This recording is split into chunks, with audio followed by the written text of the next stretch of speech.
Welcome to the Jenna Ellis Show, sponsored by Legacy Precious Metals. There has never been a better time to invest in precious metals. Visit legacypminvestments.com. That's legacypminvestments.com.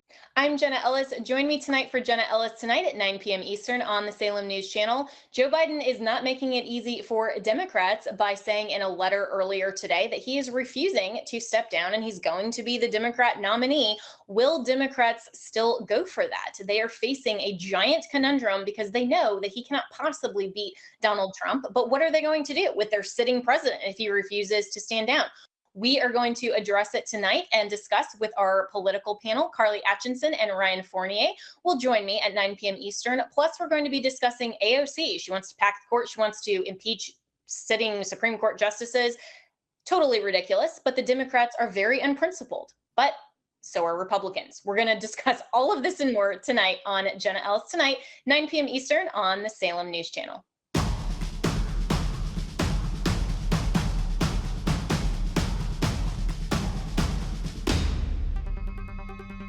Hi friends, Jenna Ellis, host of Jenna Ellis Tonight, and we are experiencing instability at every level. Our government lacks leadership, and Bidenomics has been an utter disaster. The economy is in a fragile state. Inflation has been a constant issue. High interest rates have put significant pressure on the real estate market. There have been major bank failures, and many analysts say a stock market correction is likely overdue. We have global conflicts in Europe and the Middle East, and those have the potential to spread, but gold has soared to record highs even among the tensions. So there are so many reasons that Americans should consider wise investing and investments in gold and silver, and Legacy Precious Metals is the gold standard. I love Legacy Precious Metals because of their zero hassle, education first approach. They can help you roll your traditional IRA into a gold IRA or ship metals directly to your house. Go to legacypminvestments.com, download the free investor guide, and I have read it. There is so much valuable information there. Friends, now is the time to not roll the dice on your hard-earned money. Find out about the growth potential that is in gold and that gold offers you. Contact Legacy Precious Metals and make sure to tell them that I sent you.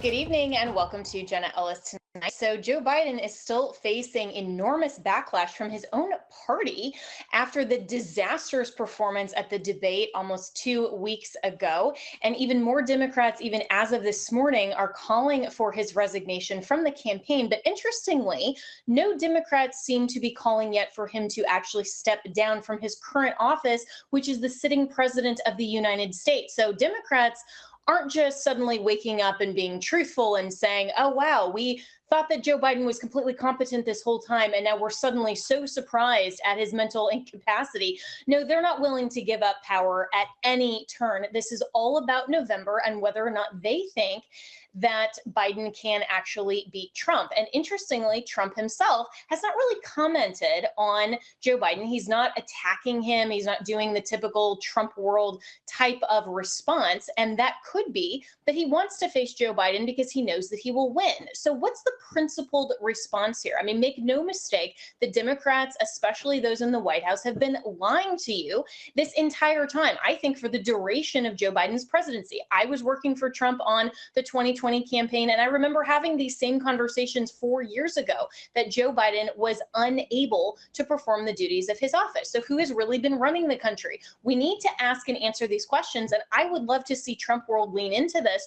Regardless of the outcome of November, we all need to be concerned for the country. So let's bring in our political panel, which is Ryan Fournier joins us. He is the founder of Students for Trump, and Carly Atchinson, who is a GOP strategist.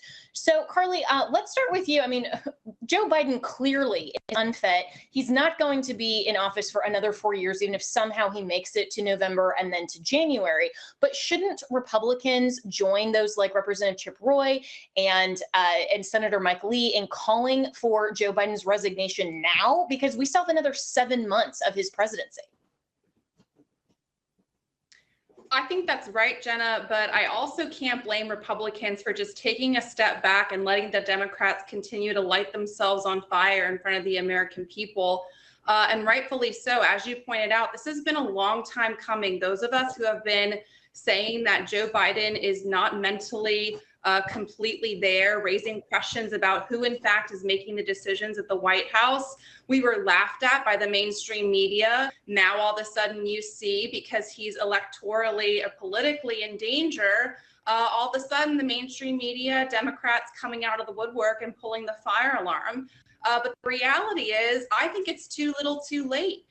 Joe Biden sent a letter, which that is hilarious, to congressional Democrats today, saying and mentioning that he has nearly 4,000 delegates supporting him in the Democratic convention. He's got a war chest that is unrivaled by any Democrat, I would guess, in the country.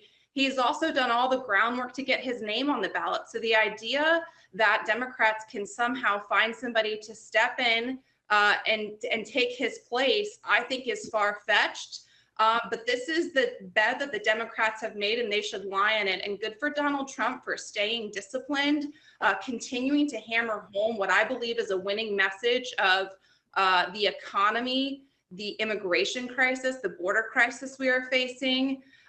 From my standpoint, this couldn't be any better for Republicans going into November. We're less than 120 days from the general election. If Joe Biden is at the top of the ticket for Democrats, that is great news for Donald Trump and great news for Republicans.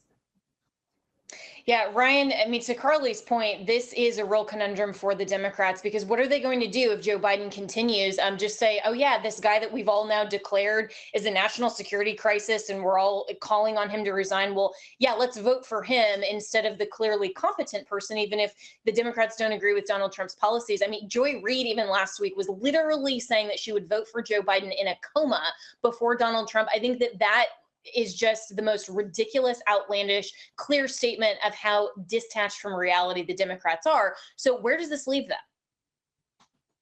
Well, they call us a cult, but you're definitely in a cult if you're going to vote for a guy who's in a coma.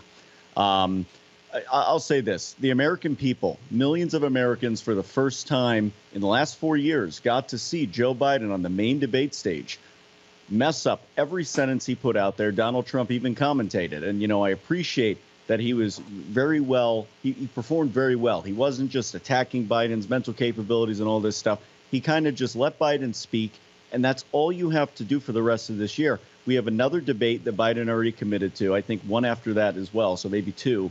All you have to do is let this guy speak and watch millions of Americans change their mind and their perception and think, do I want this guy in office for another 4 years? Because there's no accountability. Now we find out Hunter Biden is the de facto advisor to him. Him and Jill Biden are keeping him, sort of in a closet, and they're, sort of pulling the strings. When you have a president, Ronald Reagan famously said, the buck stops here. The buck doesn't stop at Joe Biden. We don't know where the buck even is at in the White House because we have no clue who's running the White House. Either it's Hunter Biden, the crackhead, or it's the fake doctor, Jill Biden. Either one of them is pulling the strings, making the decisions for this guy. And that's a problem for a lot of Americans who depend on a free and fair election, who depend on, their salaries, their wages, the job growth. They depend on all these things, grocery prices, gas prices. So there's a lot at stake here. And one thing that I said very boldly, and a lot of people attacked me for this, and I preface it with this: not all Democrats support Joe Biden. They're going to vote for Trump. They do not want this again. But Biden voters, I do not want to be your friend, because if you are still willing, after watching that interview, watching that debate, willing to vote for this and live through this another 4 years. I don't even know if Biden will last another 2 years. God willing, he does. I want him to enjoy his golden years. I don't want to wish him any ill will. You are complacent. You are allowing this to happen in our country, the United States of America, the greatest country on earth. If you're willing to support this, I don't want to be friends with you. Be gone, because this is a problem. And there is a national crisis going on in this country. And they're just, everything that falls in front of this White House falls apart.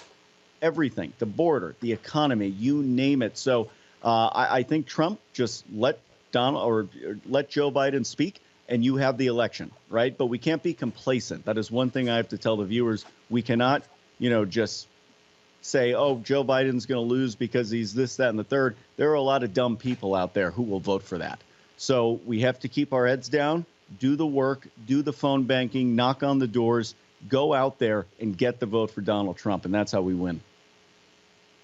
Yeah, well said. And I think you're absolutely right, Ryan, that Donald Trump handled the debate incredibly well. Not only was he the clear winner because he was the only competent person on the stage, but he actually just let Joe Biden speak for himself, who couldn't even speak coherently. And it was one of the most measured times that I've seen Trump, especially over the last several years, and definitely better than his initial debate performance in 2020. But Carly, what happens in the interim here? I mean, we know that there will be accountability and a reckoning in November from the American people. But what about right now? I mean, the House Oversight Committee now sent a letter late yesterday asking for Biden's personal physician to come and testify in front of Congress, because apparently now we're learning, and reports have said, that he's visited Joe Biden up in Delaware, where guess what? There's no visitor logs. And so he's been able to keep this kind of under the rug and say, what have you been hiding from the American people? I think that we deserve answers. And as much as the mainstream media and the leftist media is calling for Joe Biden to step down from November, why aren't they calling for accountability right now? Because it's a political calculation for the Democrats right now. This is not about, as you pointed out at the top of the segment, taking a principled stand, as many of them would like you to believe, like the American people to believe.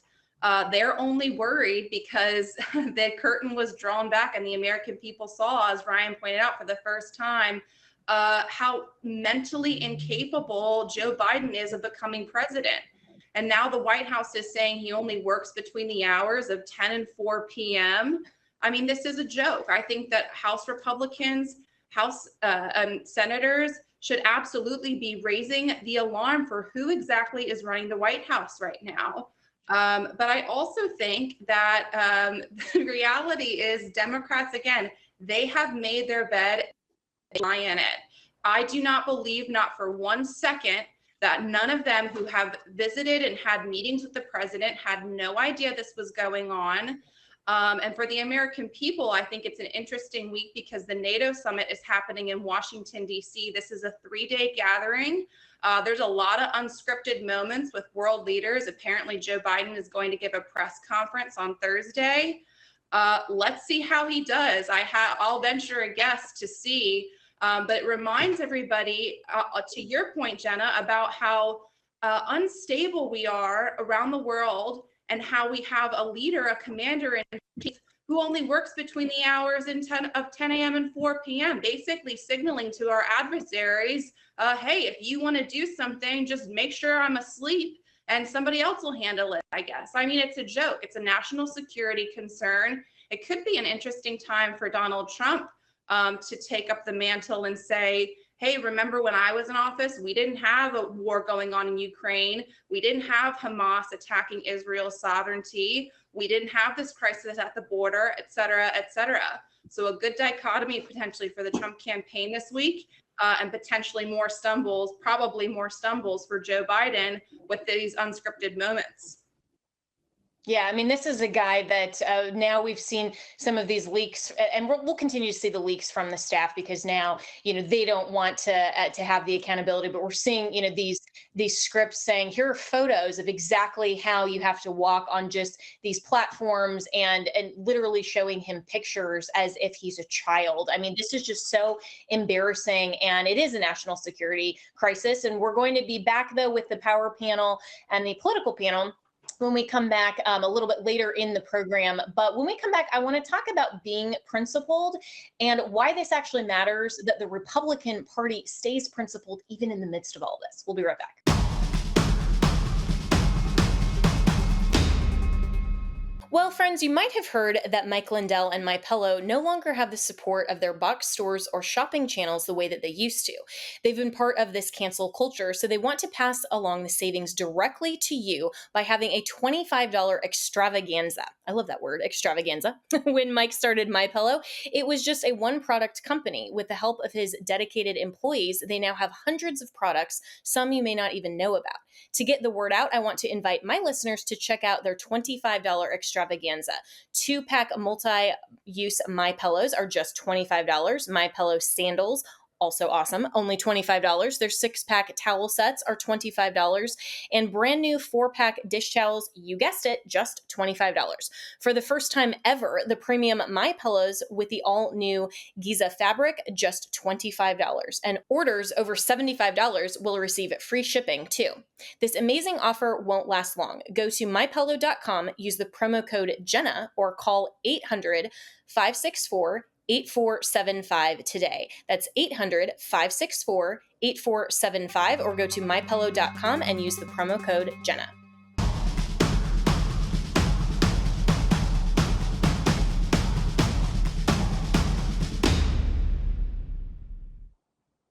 Well, Joe Biden clearly isn't going anywhere fast, and this is setting up a very interesting conundrum for the Democrats come November. But as a conservative, I am much more interested in remaining principled and considering the national security risks right now we have for the next 7 months. So as I mentioned, Representative Chip Roy, Senator Mike Lee, and other Republicans, I think, are rightly calling for the vice president and the majority of the cabinet to utilize the 25th Amendment as intended, because clearly Joe Biden is unable to discharge his duties. We don't even know who's actually running the White House. We don't know who has been running the country for the last 3.5 years. We were all called conspiracy theorists just for asking that question.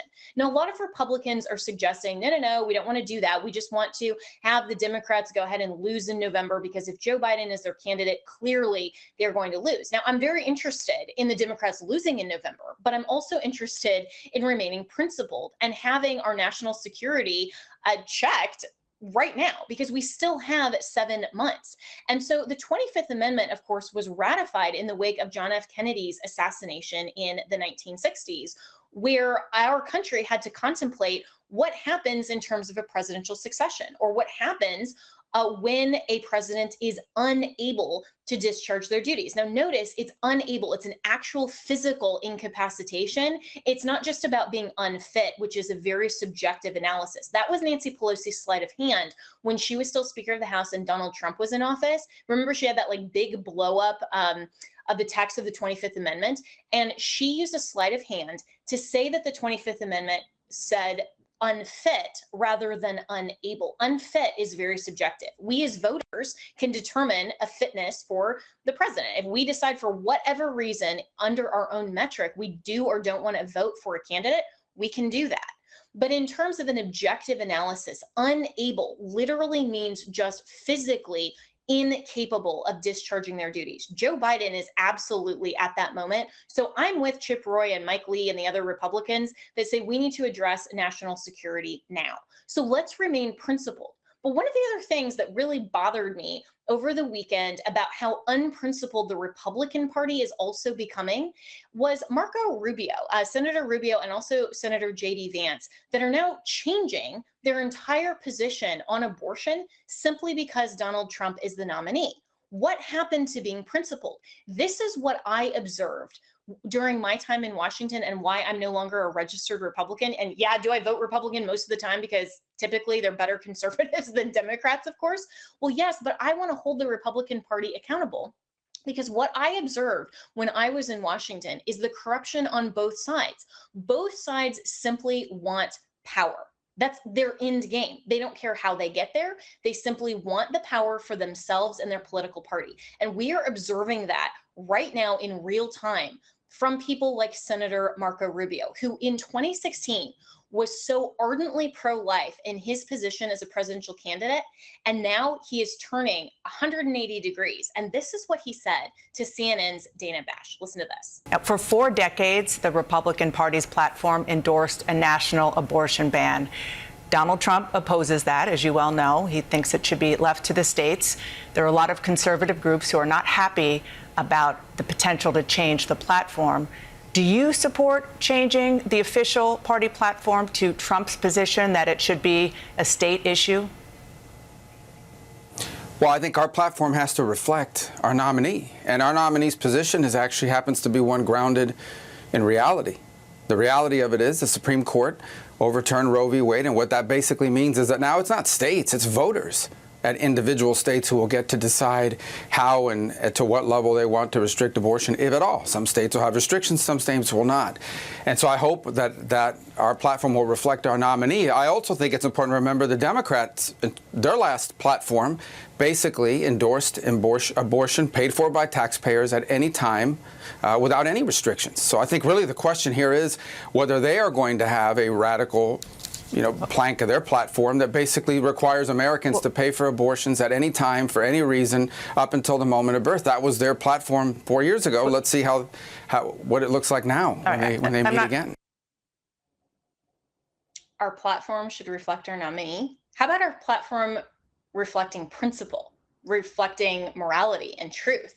This is so disappointing from Senator Rubio when he's suggesting that, hey, now let's wash our hands of it. Let's change the Republican Party platform that has been the Republican platform since the initial Roe versus Wade opinion was handed down in 1973. I mean, the Republican Party has been ardently and strongly pro-life. And now to even contemplate changing their platform just because Donald Trump is weak on abortion is fundamentally discouraging and disappointing, and is a losing message for a lot of suburban moms, for evangelicals, for Christians, and for so many people who have voted Republican. Now, of course, am I suggesting these people should go and vote Democrat? No, I mean, they are the ones that are for partial birth abortion, they're for state-funded abortion on demand, and for zero restrictions on abortion, and for all of the states that have abortion that is legal up until the moment of birth. No, they're no better. But what I am suggesting is that we as conservatives need to call for consistency in principle. Our party platform should not reflect a nominee and his whims. The party platform should always reflect truth and to build a more perfect union. If we're not principled and we're just saying, okay, we're given to the whim of whoever our nominee is, whether that's Donald Trump or anybody else, then we're just as subjective as the Democrats. We're no more principled. And this is why it is so infuriating to see how the two-party system in this country wields such power for their own personal gain that they are willing to cave on so many issues of fundamental freedom and liberty in this country. I'm so disappointed in Senator Rubio, who's on the short list, by the way, to be the vice presidential nominee. And of course, he's lobbying for this, and he's going on CNN and he's saying whatever he thinks that Donald Trump wants to hear, instead of standing up firmly and encouraging the Republican nominee to do the right thing, to do what he did in 2016 and 2020, which was to be an advocate for life. I was so proud when I worked for Trump that he actually attended the March for Life. He was the first sitting president to do that. That was a wonderful day for this country, for the life movement. And now suddenly, because Democrats think that they can run on the issue of abortion, we are shrinking back from the truth and we're saying, oh, leave it to the states. And some of those states may decide that they're not going to regulate abortion at all. That's not the truth. That's not what we wanted in terms of the Republican Party platform. Yes, of course, we wanted Roe versus Wade to be overturned, but we want and we should advocate for so much more than that, which is not just to make abortion illegal in this country, but to make it unthinkable. And to suggest that the Republican Party platform is like, hey, California, hey, Colorado, hey, New York, doesn't matter what you want to do in terms of baby murder. We're all for that, just as long as the states and the will of the people decide. No, that's populist tyranny. That's not the Conservative Party platform, and it certainly should not be the Republican Party platform. So as much as we're calling out the Democrats for their lies and their lack of principle and saying, you are just trying to pull Joe Biden now because you've seen that you can't win in November, we're doing the same dang thing on abortion. And we as conservatives need to be calling out the Republican Party just as much as we are calling out the Democrat Party. Because if neither party is principled, then what are we even doing in this country? Of course, we are going to end up losing no matter who wins. We cannot fall into this trap of suggesting that the only measurement of winning is just getting one party and our party of preference in office. We are going to lose by every legitimate, objective, conservative metric if we do not hold fast to principle. So Senator Rubio, no. JD Vance, no. Donald Trump, no. Be advocates for life because you know, and I've talked to all of you, you know that is a great thing. We'll be right back with more.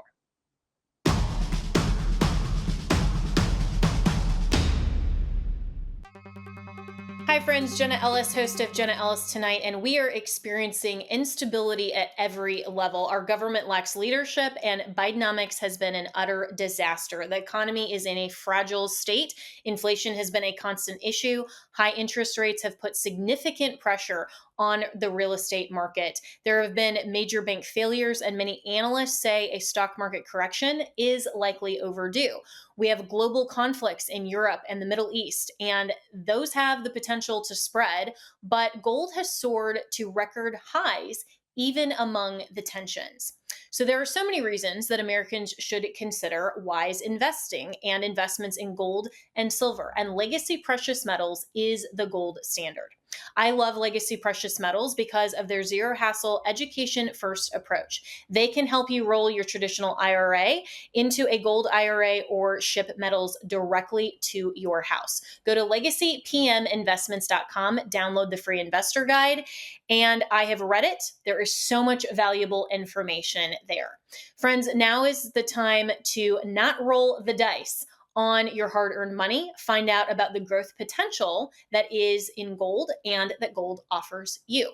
Contact Legacy Precious Metals and make sure to tell them that I sent you.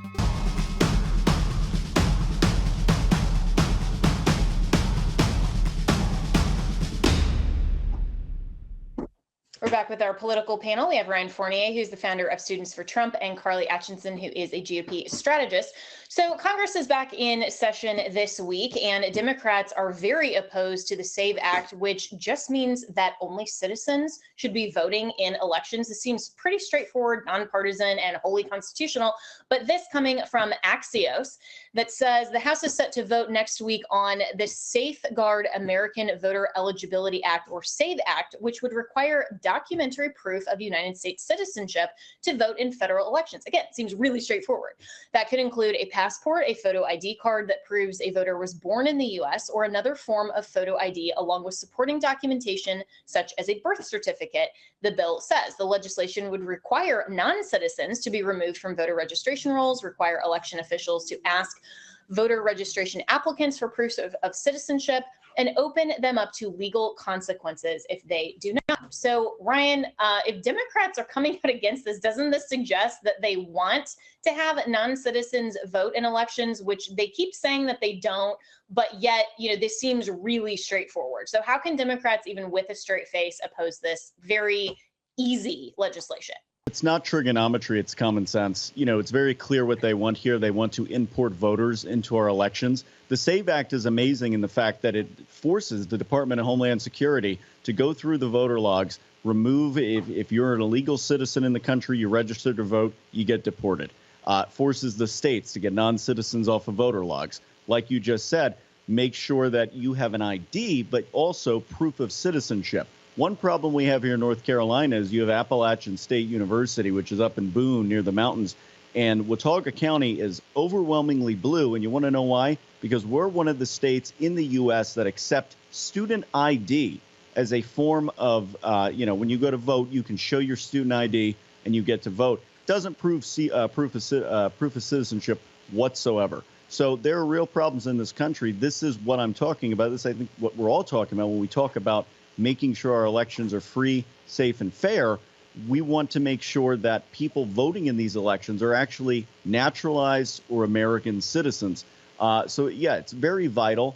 100% support the act. And actually, some breaking news on this. The White House just released a statement saying that they strongly oppose it for XYZ reasons. They're saying, oh, it's for the wrong reasons. But we all know it's for the right reasons. They're going to oppose everything we want, everything Trump wants, because they hate Trump more than they love America. Yeah. And Carly, I mean, to say that this is disenfranchising voters, well, I'm okay disenfranchising people who can't vote and don't qualify to vote to begin with. I mean, I'm a resident of Florida. If I tried to go back and vote in my former home state of Colorado and they disenfranchise me, well, good, because I'm not a resident there anymore. I can't vote in any other state. I mean, there are a lot of ways and reasons that we confine the vote to only eligible citizens and in their own county, in their own state.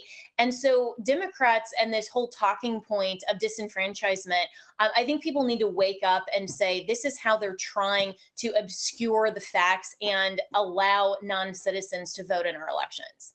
Yeah, I can only think of one reason why Democrats would oppose this legislation, and that's because they're reliant on illegal immigrants to continue to get voted into office. So there's that. I also would say that I love it from Speaker Mike Johnson saying he's going to hold this vote. The Politico in me is, drooling at the mouth for this. You're going to have Democrats go on record and say that they support illegal immigrants voting in U.S. elections. If I'm the NRCC, if I'm the NRSC, and I have all of these races coming up in November, I'm putting as much money as I can behind those ads and this vote to make sure voters back home know that this Democrat wants illegal immigrants to vote in elections. I mean, it's just an absolute political gift for Republicans. I can't wait for Speaker Johnson to take this vote. It's amazing that the White House is putting out a statement basically saying and admitting that, yes, they are reliant on illegal migrant support in order to get their coma patient back into the White House. But Carly, I cannot agree more. I hope that Republicans get on the messaging on this, but we'll be right back.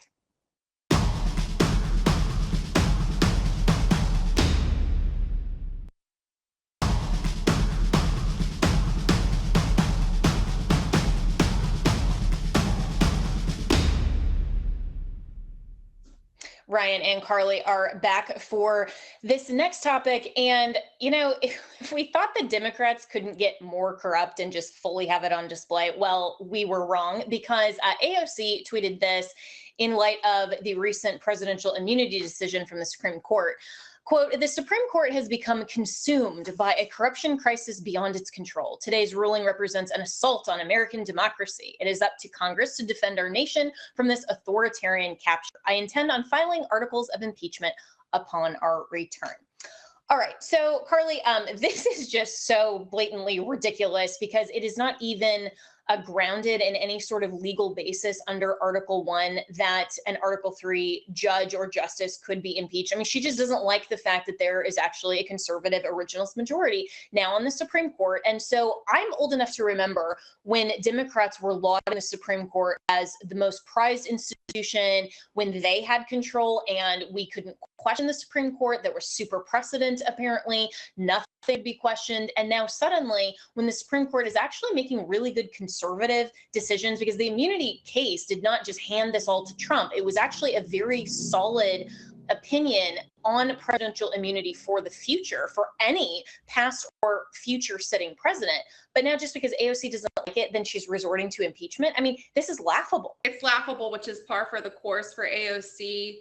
But what I think is interesting is the inflammatory language and the fear mongering from the liberal justices in that decision. It seems like a coordinated effort between those liberal justices, Democrats, grassroots, activists, and now people like AOC, who seem to be interested in one thing, and that is to somehow pack the Supreme Court with liberals. They're not interested in the Constitution and protecting American democracy. Last segment, we were just talking about making sure that only U.S. citizens can vote. I'm sure AOC is going to vote against the SAVE Act. So spare me about protecting democracy. This is a clear effort by the left to infiltrate and pervert the Supreme Court the way that it's been done since our founding and pack it with liberal justices to use that to their advantage when they can't get laws passed through Congress and rely hopefully on a liberal Supreme Court. I think the Supreme Court decision, like you said, it's fair. It applies, by the way, to both Republican and Democrat administrations moving forward. But like I said, I think this is just fear mongering at its finest, starting with the liberal justices, the language that they used. I'm seeing it all across now being made in ads and otherwise for activists. And now you're seeing AOC throw out nonsense about impeaching Supreme Court justices. They're after one thing, and that's to pack the Supreme Court. Yeah, and Ryan, to Carly's point, I mean, this whole idea of fear mongering and saying, we need to protect our democracy, that's now lib speak for we need to protect the Democrats' party power. I mean, that's all that they're doing. And Justice Sotomayor, in her dissent, saying, with fear for democracy, I respectfully dissent. And I mean, she created all of these ridiculous hypotheticals in her dissent that are clearly unconstitutional, and they're not official acts that a president would even have immunity for. I mean, one of the things that she used was saying that a president could now take a bribe. Well, Article 1 specifically textually lists bribery as one of the impeachable offenses for a president. So, I mean, there is nothing here, and yet the low information voters, I think on both sides, frankly, who haven't read the Constitution, who aren't awake, are just spitting talking points from both sides. And AOC now is doing just this optics move. How can conservatives message better so that we don't just get drawn in to this ridiculous nonsense? I don't even call her AOC anymore. That's the bartender to me. I mean, she everything that comes out of her mouth is it's laughable. I'll tell you that. She always fearmongers because that is one of the key Democratic points. They do the same thing with the Second Amendment. They do it with AR-15s. They gin up fear amongst a population of individuals who are uninformed on the issues, maybe the Constitution, whatever it may be, right? I think one of the most important things about this entire issue is the separation of powers, right? They want people on that court that are even further left than RBG, further left than Sotomayor, to come up with these crazy decisions. You need to be an originalist because originalists looked at the precedent. They looked at the founding documents. They looked at everything, the primary source of information, and that's how they make their decisions. You do not want to have an activist on the Supreme Court for this very reason, because we have activists in Congress, and we've seen how far that's gotten us. Nowhere. This Congress has done very little to absolutely nothing in many ways, especially when it comes to the Democrats. I really do believe that if we want to continue on and we want to win, we want to have the messaging here, we just have to call it out, call a spade, an ace, and that's the winning strategy. Yeah, and so well said on originalism, because, Carly, as Ryan rightly points out, originalism doesn't mean that just the Republican Party agenda wins all the time. It means that we are faithful to the text of the U.S. Constitution, and the Supreme Court stays the non-political branch as it was intended. But even here with this immunity case, I mean, both sides are making it political, and they're sort of forcing the Supreme Court into potentially looking like they were playing partisan football here, and especially with the split being 6-3. But we have to, as conservatives, remember that that's the entire point of the Supreme Court. And so I don't think that, Speaker Johnson or anybody else is even going, even the Democrats are going to give this more than just what the optics-driven media has paid attention to with regard to AOC. But then that then gives them another talking point to say, well, look, Speaker Mike Johnson didn't even bring it up for debate. So clearly, he's going along with the partisanship of the court. And the left sometimes is successful in driving home the message that is the only thing they have for November is this, quote, fear for democracy, which is just laughable. Can I just say one thing? It's I just wanted to say one thing on top of that. Sure. The immunity. Yeah. If they got rid of the immunity, guys, I mean, everyone watching at home, if a president if they didn't have immunity, right? Let's say they're doing lawful acts, like taking classified documents that they declassified, right? Then they could be persecuted for anything that they do in office. People have to remember that. A president needs to have immunity because they have the biggest job in the world, in my opinion. One of the most important jobs, leader of the free world. Every decision they do impacts the rest of the world, this nation, everyone's income, everyone's livelihoods. So I would leave people with that. Yeah. And we have legislative immunity. We even have, sovereign immunity for municipalities, for even police officers. Now, if they go above and beyond what the color of law and their official acts actually are, then of course, then they can have civil liability. I mean, it's no different. We've just never contemplated it in a Supreme Court opinion before. But this is, again, Carly. So your response to this, I mean, the Democrats are taking this and running with it, and there's a lot of people that are falling for it, unfortunately. There are, but this has been bubbling up for a long time. Again, I think this is a coordinated effort between the liberal justices, elected Democrats, and the media. Let us not forget the New York Times and other outlets going after Clarence Thomas, Samuel Alito, all of these amazing conservatives who are doing their job, and they're being attacked for just completely ridiculous claims. And by the way, they were going after Clarence Thomas even before he got onto the bench, and he's the best conservative justice on the court, in my opinion. But be that as it may, it's really tough to take what I believe is a really tough message, it's a lot of information to voters, and tell them how important it is. But this is why I think it's so important in November that the Republican Party unite behind Donald Trump and get him elected, because the President of the United States is the one who can appoint justices. We need to make sure that we are putting Republican administrations in positions of power where they can make these appointments, the president in particular. Thank God we have Amy Coney Barrett, who Donald Trump appointed. That is the way that we protect the Supreme Court. I do think, though, that starting to pay attention and being open, wide-eyed to what the Democrats are doing. This is a coordinated effort to pack the Supreme Court with liberal activist justices. It's not just the Supreme Court, though. This is happening all across the country in district courts and state courts. Republicans better wake up and have an eye on this, because otherwise we're going to be left with a system that is really skewed toward Democrats, and we cannot be on the other end of this. We need to continue to be proactive. Yeah. Well said. Well, thanks for our political panel. And this is why all the way down ticket voting matters. We'll be right back with more.